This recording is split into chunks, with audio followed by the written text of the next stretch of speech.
Acabamos un año en el que quizás sientas que nos acercamos más a la normalidad, esa normalidad que conocíamos antes de la pandemia. Pero no fue así como empezamos el año. Solemos tender a valorar las cosas por los recuerdos más cercanos y no considerar tanto aquellos recuerdos más lejanos.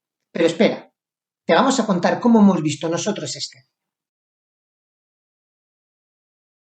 Cuando empezó el 2021, todavía no había puestas muchas carreras en el calendario, pero se intuía y se esperaba que pronto se celebrarían. Pero no lo teníamos del todo claro. De esta forma, afrontamos la primera mitad del año con cierta incertidumbre. Y no fue hasta el final de esta primera mitad de año que no empezaron a celebrarse ciertas carreras.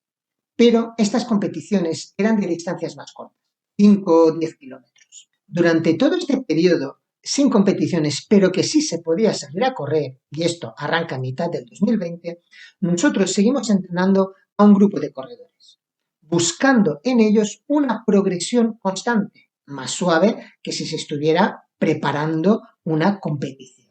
Resultó que estos corredores, cuando llegaron las competiciones de distancias más cortas, de 5 o 10 kilómetros, estaban preparados para competir.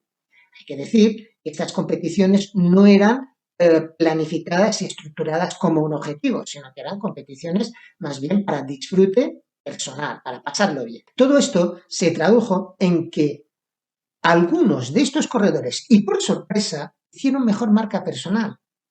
Pero claro, hay que decir que eran meses los que estaban entrenando de forma constante y progresiva, y no simplemente salir a rodar para no perder la forma. Tras el verano estaban marcadas en el calendario ciertas competiciones, ya maratones y competiciones importantes, que parecía que había más certeza que se fueran a celebrar. Esto era para los meses de septiembre y octubre. Y nosotros un poco lo que percibimos desde nuestro lado cuando llegaron estas maratones y se celebraron es que los resultados quizá no eran tan buenos como los que se hubieran podido esperar o los que veníamos más acostumbrados en un año de normalidad. Y esto lo explicamos por diversas razones. Una de ellas es que todavía eran unas fechas, al final el calendario estaba un poco movido por todos los aplazamientos y se estaban celebrando maratones en fechas quizá un poco más raras y todavía en Europa hacía un poco de calor y a veces coincidía con humedad y esto hacía que el corredor sufriera más y por ahí nos llegaron comentarios de gente que había corrido esas maratones que eso habían sentido que les penalizaba, incluso que habían estado con síntomas de deshidratación. Otra razón es que, claro, veníamos de un año y medio de agotamiento mental por el tema de las restricciones, de todo lo que las cosas que nos habíamos tenido que adaptar del confinamiento. Y esto es como una fatiga mental que al final, en una prueba de fondo, como una maratón o media maratón, necesitas de esta fortaleza mental, sobre todo para pelear esa última parte. Si vas ahí un poco debilitado, esto luego lo vas a sufrir y quizá eso también hizo que no se lucharan tantos las pruebas porque como que ya no podíamos más mentalmente. Y otra causa es que después de todos esos meses sin competiciones, mucha gente, muchos corredores, igual se habían relajado, habían parado durante más tiempo, se habían limitado a hacer un entrenamiento a base de salir a correr, de solo rodajes.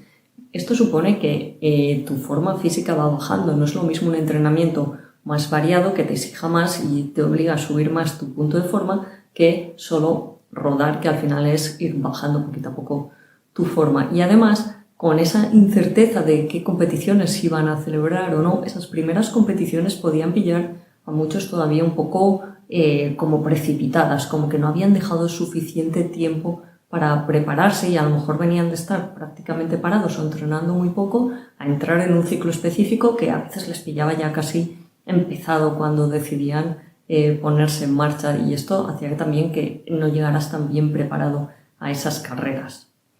Luego, en el último trimestre del año, que han seguido habiendo maratones, bastantes de esos aplazamientos que había y otras pruebas normales en esas fechas, sí que hemos visto que los resultados mejoraban. Y claro, al final es que ya venías de más meses, digamos, de certeza, donde te habías podido empezar a preparar antes, con más tiempo y sobre todo en Europa las temperaturas habían bajado y eran más adecuadas para competir, con lo cual un poco ya Es como estar más cerca de esa normalidad que teníamos antes de toda esta pandemia. La expectativa para el año 22 es que se siga recuperando la normalidad competitiva con un calendario más ordenado. Además, en la medida en que podamos descansar esta fatiga mental, es previsible poder tener mejores resultados, incluso pudiendo contemplar una planificación a largo plazo, y eso hace que podamos enfocar todo el año en su totalidad.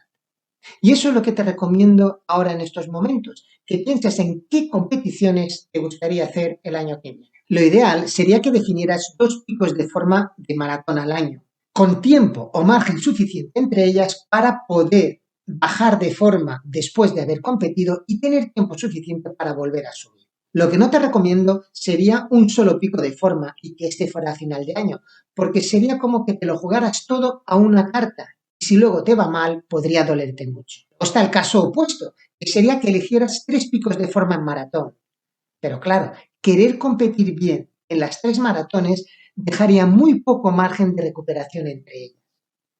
Aunque hay diferentes posibilidades, como podría ser elegir 2 picos de forma en media maratón y un tercero que fuese en maratón. En cualquier caso, espero que disfrutes de la elección de tus competiciones, pero también de toda la preparación. ¡Feliz año 2022! Feliz 2022 y que alcances todos tus objetivos.